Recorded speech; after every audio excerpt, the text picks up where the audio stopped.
Good evening. Welcome to This Week in Review. Tonight's stories include... How many members do you have on the Winter Carnival? There's 8 of us. Oh, but a lot of stuff we got to get ready this week, and we're hoping. We were told by Mr. Andrews, Ray Andrews, the assistant to the minister. And a whole lot more coming up right after this, so please stay tuned.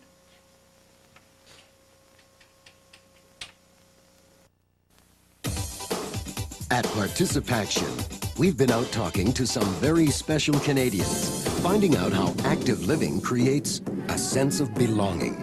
For the young people at this school, belonging means getting in touch with their cultural heritage through hoop dancing. Self-confidence is built up through physical activity. The dance itself and being a part of the group is building self-esteem and pride in their native heritage. Active living goes deeper than physical benefits. Makes my inner spirit happy. And when my inner spirit is happy, I'm happy too.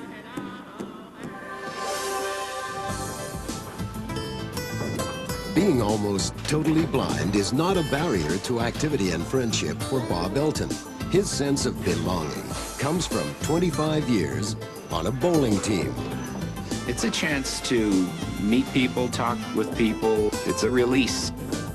You can choose the activity that's fun for you and feel part of something more. You have to make the first attempt to try something. You just push yourself a little bit and try and get involved. You'll realize the benefits of it, and the more you realize the benefit, the more you'll do it again.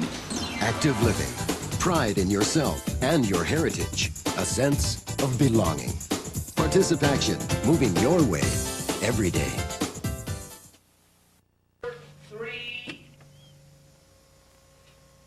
With the Winter Carnival only a week away, plans are in full swing for the event. I had an interview with the chairman of the Lions Winter Carnival Committee, Ed Strickland, to find out a little more about their plans. Ed, as Winter Carnival draws nearer, I guess the Carnival Committee are busy getting things all geared up for the Winter Carnival. You stay with us. We're getting a lot of stuff on the go, but a lot of stuff we got to get ready this week, and we're hoping it's going to go over good. Okay, so what are some of the things that are planned for the Carnival? Well, Dave, first of all, starting off Winter Carnival, we're going to have the Miss Winter Carnival pageant. It's going to be on Saturday night up to the high school. I'm really pleased with how this is going over.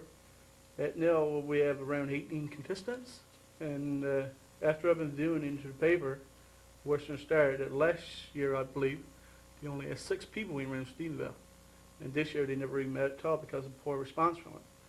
So it's good that we got a good response for that to start it off. And on Monday night, Dave, we're going to have men's doubles in darts. Wednesday night we're going to have mixed darts. Thursday night we're going to have a cribbage tournament. Friday night, this is starting, the carnival is going to start from February 15th on to the 21st. And February the 19th on Friday night we're going to have a preteen and teenage dance. Music is by Nick Brown. Saturday we're going to have games into the community center, similar to what we have on the summer fair on the rink. It's just going to be a few games out in the community center. And we're going to have bingo on Saturday night, a talent show on after the bingo, hosted by Owen Marsden. So we're looking for all the talent that comes in on the bandwagon to come up and help out also. Sunday we're going to have log sawing contests and other such contests on the up around the rink area and the ball field area. And the ground search and rescue, as well as the Lions Club, and hopefully the fire department, we haven't contacted them yet, so we're hoping they're going to participate in a tug of war contest and a hockey tournament also. That's going to be on Sunday evening on 21st. As well, we're going to have a coloring contest. Well, it's going to be 2 age groups.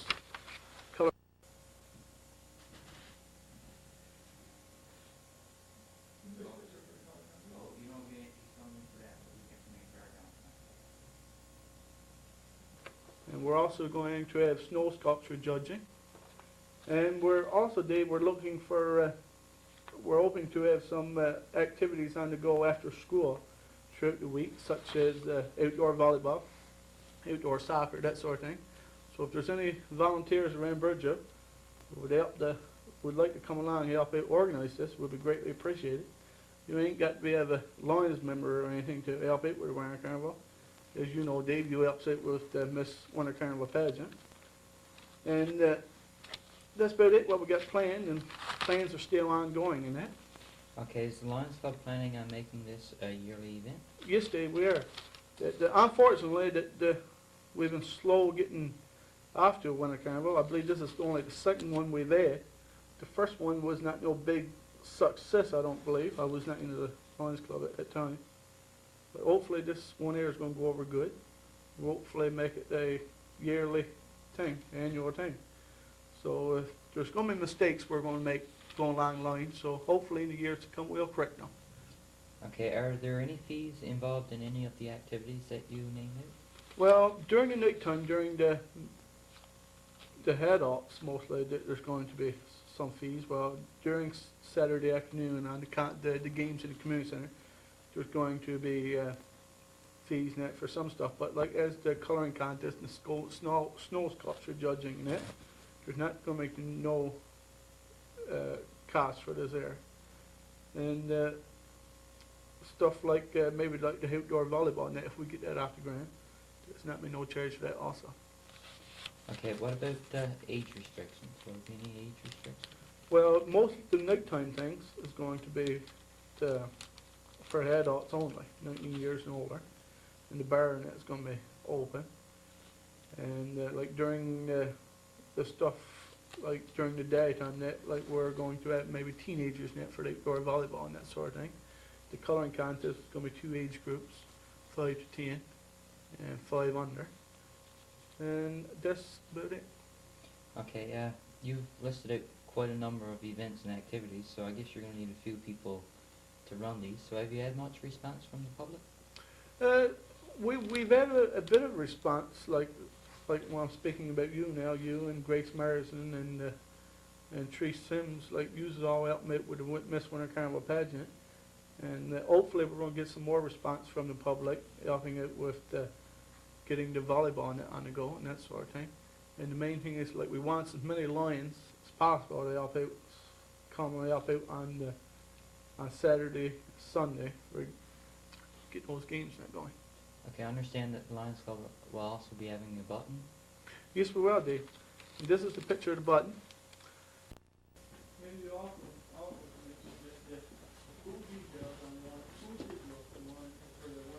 And the button should be here the middle of the week. So we're only getting 300 buttons coming in. So I urge everybody to get the button as quick as possible, because what we're looking at doing is that, excuse me, that the buttons is going to be numbered, and there's going to be certain prizes given for whoever got the lucky button. And we're even possibly looking at the prices on stuff what the Winter Carnival is going over. Maybe example that we're not sure of this, maybe that the beer might be $2.25 a bottle, and if you got a button you'll get it for $2 a bottle. And like the beer prices net right through it, Winter Carnival week is going to be lower than normal. Okay, is there anything else you'd like to add? There's one thing I'd like to mention, that on behalf of the Lions Club, like I would like to thank Brad Sims for painting for drawing the colouring contest picture, and Roy Fudge for doing the button, and Owen Merson come up with a beautiful song, which is well suited for the Winter Carnival. I'd like to thank Owen for that. And like I said, if there's any volunteers out there who would like to come forward and help out with organising of the outdoor volleyball and that sort of thing, it'd be greatly appreciated. Okay, Ed, well, we'd like to wish you the best of luck on the Winter Carnival. Thanks, Dave. I hope you drop something and enjoy yourself. Okay, thanks. On Saturday, February 13th, 18 young ladies in grades 9 to 12 will be competing for the title of Miss Winter Carnival 1993. I had an interview with members of the Miss Winter Carnival Committee to see how things are shaping up for the pageant. I'm speaking with Teresa Sims, one of the members of the Winter Carnival Pageant Committee. I understand you're co-chairman of the pageant committee? Yes, I am. Or that's what they name it. Who's the chairman? Gordingham. Okay. How many members do you have on the Winter Carnival? There's 8 of us. Okay. What types of things will the contestants in the pageant be judged on? Mainly their introduction, the way they speak, their eye contact, their pose, their manners, different things like Okay, so what will they be doing during the pageant? that. Mainly. Will they be answering questions, giving speeches? Yes, they'll start off by introduction, and then all 18 girls will be giving their speech. There's approximately 2 to 3 minute speech from each girl, and then they'll be asked a question, not on the speech. There's questions that the girls made up themselves, and it's cut down from then. And then there's more questions for the 5 finalists. Okay, so how will your eliminations be going?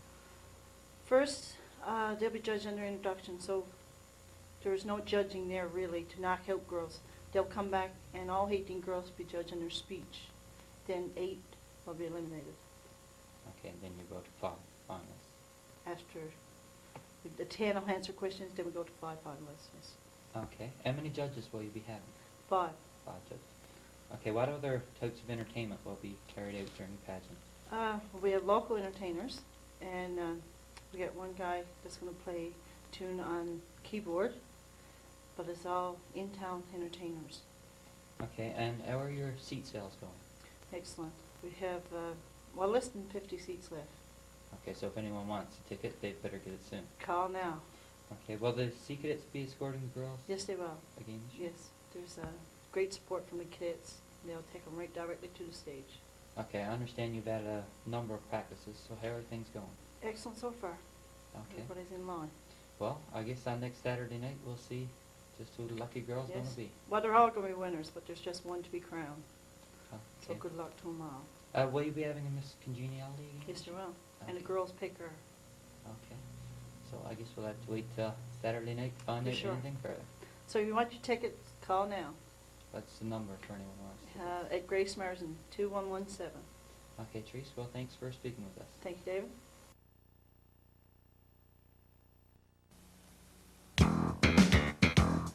Last week, the Doucettes and the Grants went on vacation together. 2 weeks of fun in the jungles of Brazil. The Grants will be in for a surprise when they return. If you're like the Doucettes and don't like surprises, do what they did. Call the Insurance Bureau of Canada for a free guide to preventing burglary.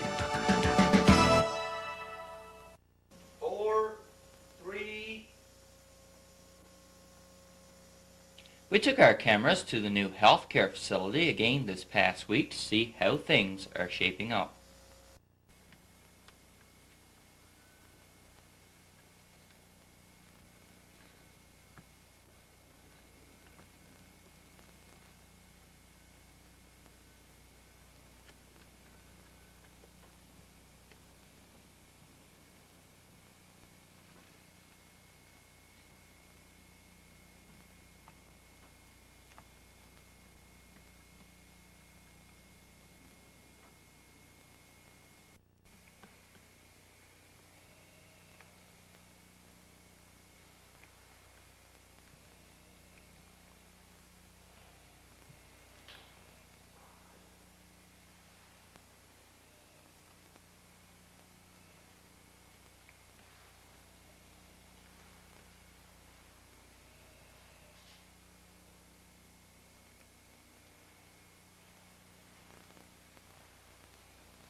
I had an interview this past week concerning the education program that the FFAWCAW will be offering in the near future. We have Mayor McDonald with us today. Only thing he's here today representing the union, not the Burgeo Town Council. Mr. McDonald, can you briefly explain for us how the education program offered by the FFAWCAW will operate? Yeah, well, first of all, Dave, I guess I should fill you in on where we're to date. We have, as you're aware of, 2 instructors in place, the chief instructor and the assistant instructor. From that time, we went out and advertised for office space, and we were successful, I guess, in getting 3 rooms in the Dolphins property. Then we had to go and negotiate with RIFs in order to, I guess, connect to their electric co-panel. And that has been all done, and at the present time, the building is being renovated. And we have placed an ad out on the TV for registration purposes. To date, I believe, as of this morning, we had around 145 people register. Those people will have to attend the classes 6 hours per week, 3 hours each session, for a 6-month period. And basically, I guess the first come, first served basis was that the first 70 registered would get into the program in the first 6 months, and the 70 after that would follow up in September. Now, the program is available to all in-cart recipients, union members. After those people are done, we are also offering the course to family members of those union members. And after that, it is to the general public. So it is over the long haul for everyone who want to participate in it. So how long do you expect the course to be run? Well, we're not sure, Dave, how long this is going to operate. We're into a 1-year contract now with the federal government, with the option for the 2nd year and a possibility of 5 years. So at this time, we're really not sure how long she's going to be operating. Okay, will there be any sort of a registration or other fees involved for students? No, there's no registration fees. Everything is free of charge for people that's covered under the in-cart program. For those who's not covered under the in-cart program, I can't say at this time if there's any fee for them or not, but the in-cart recipients come first. Okay, will the FFAW or CAW be offering any other courses in addition to this one? Not to my knowledge, no. We're trying to get things on the go for the Teachers on Wheels. That's the group of teachers in the province that's prepared to go house to house and sit down and talk to individuals in their homes, trying to improve their literacy. We're trying to get this on the go, but not to my knowledge any other thing other than that. I might add too that at the present time we do have all of the furniture in for the school, and we also have the computers in. The tentative date we have on TV is the 15th for classes.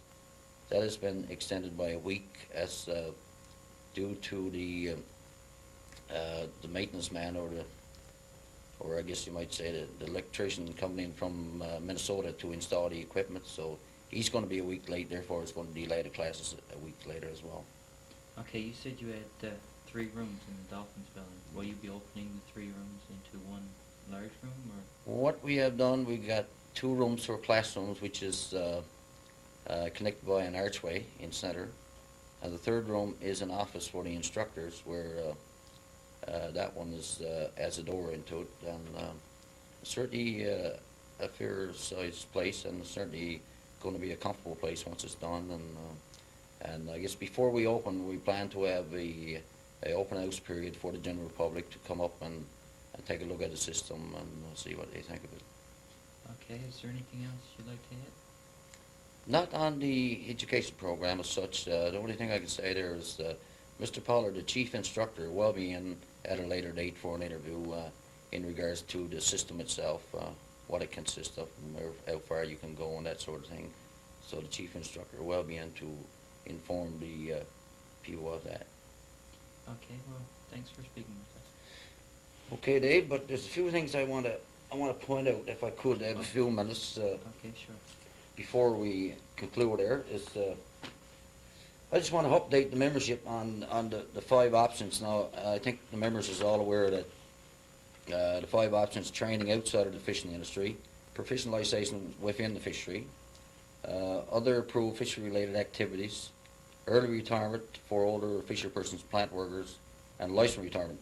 All of those options has been extended. You have up to March the 1st before you make a decision on which option you're going to participate in. So I think it's good to notify people that. And in particular, the early retirement. Now, once the information becomes available, and it's supposed to be available before March the 1st, then once we are presented with the information, we will get the people who's interested into the early retirement into a meeting as a group by themselves and explain the package to them. So we plan to do that as soon as we receive the information on the early retirement. So have you had much interest shown for the early retirement package? Well, there seems to be quite a few, and every day I believe, there's additions coming on. But it's sad to see that the provincial government wouldn't go along with the age 50. We're stuck with the age 55 to 64. But if the province had went along with the age 50, there would have been more people that would have participated in this program, especially some of the older ladies. They're getting up to that age group that they would certainly probably accept the retirement as well. The other thing I want to point out is by the end of next week, everybody is going to have received by then this in-cart package, the declaration forms, which we explained to them when we went through the workshops into the community center. Now, in completing that, and I refer this one to a plant worker, the plant worker has got to complete in this blue declaration form page 1, 8, 9, and 11. So that is it's basically the simple stuff, but that's the page that's got to be completed. A trawlerman has got to complete more of the booklet, but the plant worker has got to complete page 1, 8, 9, and 11. Now, also they received those green income reporting forms. Now, on the group that come in the mail yesterday and today, I think there's something like 250 has come into this community over the last 2 days. The form, the date is wrong on the first form. They got it corrected August 1st to September the 26th. That's got to be completed. So inside of the form, it's only just to white out the first 8 weeks on that form and fill in the proper dates. Take it from August 1st to September the 26th.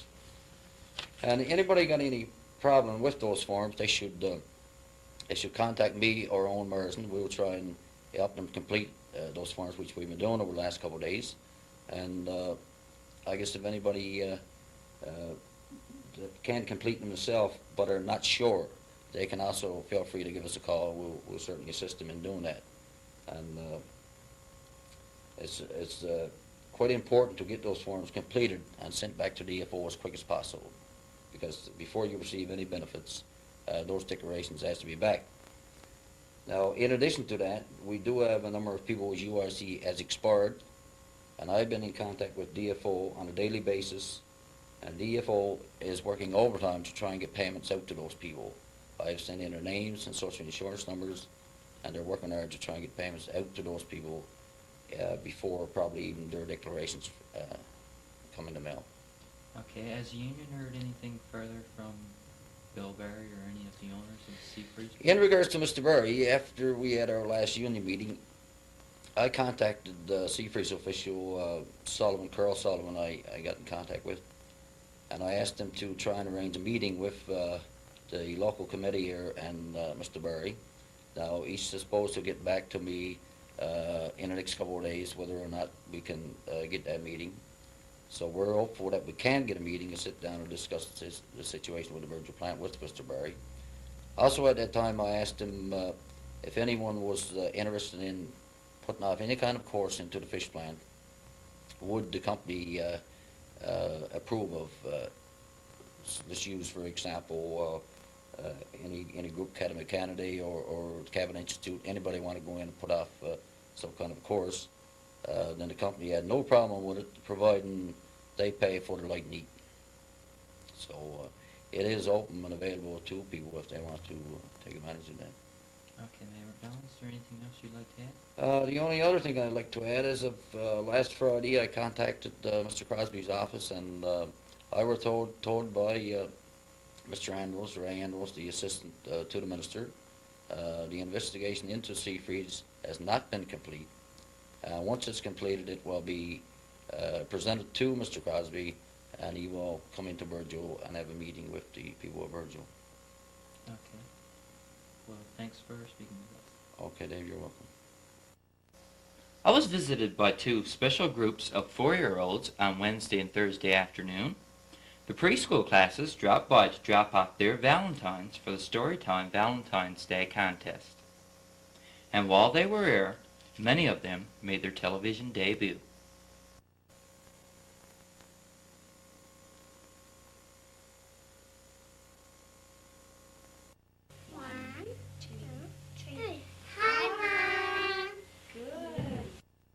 Now we have the upcoming playbill for the week of February 8th to 14th. Programs include: tune in on Monday night at 7 p.m. for the Trials of Life. This one is entitled Hunting and Escaping. And we'd also like to remind viewers once again that some scenes may not be appropriate for all viewers. And be sure and tune in on Tuesday night at 7 for novice hockey played at St. George's. And of course, we will be having a Valentine's Day story time on Saturday morning at 11 a.m. That's when we'll be judging the Valentines from our Valentine's Day contest. On Sunday night at 8:30 p.m., tune in to This Week in Review, followed by Teen Week on the Bandwagon. All that's coming up next week, so please tune in.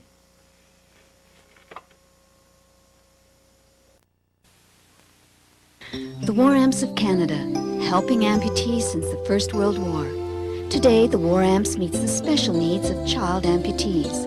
CHAMP provides recreational limbs, financial assistance, seminars, support for parents, counseling, and a chance to meet other amputees. What about the future? CHAMP graduates will carry on the tradition of amputees helping amputees with your support of the Key Tag service.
Good evening. Virgil Town Council report. Council is presently preparing a budget for 1993. Council is finding it very difficult to balance this budget for this year due to cutbacks in the provincial government revenue grant and also cutbacks in taxes from Seafreeze Foods Industry. The Town Council received 5 applications for the College Scholarship. The scholarship was awarded to Miss Beverly LaFosse. Council would like to congratulate Beverly on winning the scholarship and also would like to thank all other applicants who participated. The Town Council is presently constructing a new dog holding pound. This pound will be constructed according to SPCA regulations. Mr. Doug Cannell, Worcester Memorial Hospital Board Representative for Burgeo, gave Council a report on a present board meeting held in Corner Brook. Mayor McDonald gave a report on the progress of the Diversification Committee to Council and what they intend to accomplish in the future. Over the last several months, the Recreation Commission has been working very hard trying to achieve their goals. To date, some progress has been made. Council has received drawings from Atlantic Engineering for a tourist chalet and museum. This information will be passed over to the Museum Committee. The Action Committee has met several times since our last council report and have written letters to the Minister of Fisheries, the Honourable John Crosby, concerning the Burgeo plan. The water line on Spencer's Road has been completed. The road is upgraded with Class B material, and Class A material will be put on the road in the spring. The remainder of the contract for work in the chlorine house and the water intake will also be carried out, will also be completed early this year.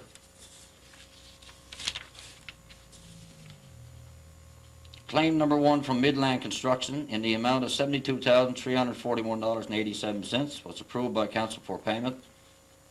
Claim number 2 from Atlantic Engineering in the amount of $5,181.62 was also approved by Council for payment.